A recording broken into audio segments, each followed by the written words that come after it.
Welcome back. I'm doing the rear suspension on my 240 today. I'll be removing it. So first things first, get the car up in the air, get the wheels off.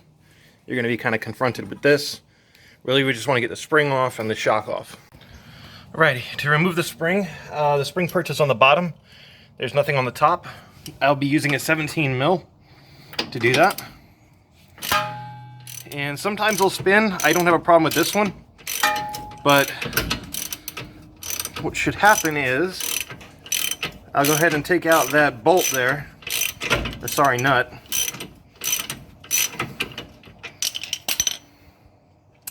Wants to fight me the whole way.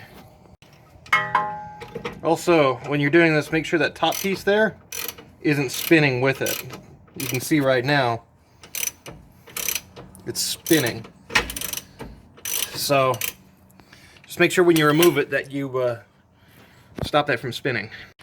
Worst case, if you run into issues trying to get this bolt off, or this captive bolt, you would need to use vice grips and then hold both as you remove it. Or just prop up against this piece of the fuel tank protector or plate here.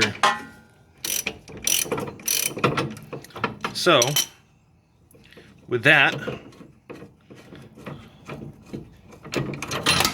this piece is now off, and for the love of God, do not put this thing back in, because it took me about 30 minutes to get it out.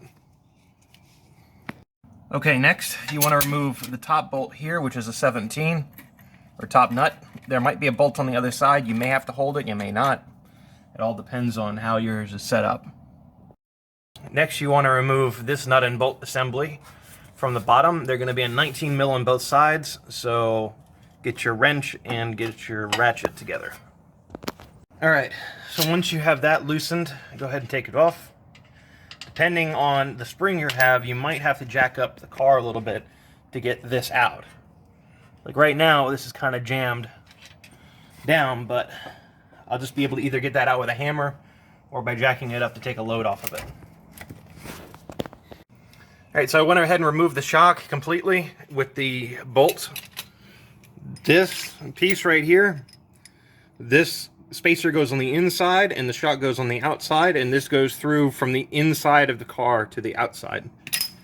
Right, with that, now we can drop the axle the rest of the way, and the spring should be able to be removed freely.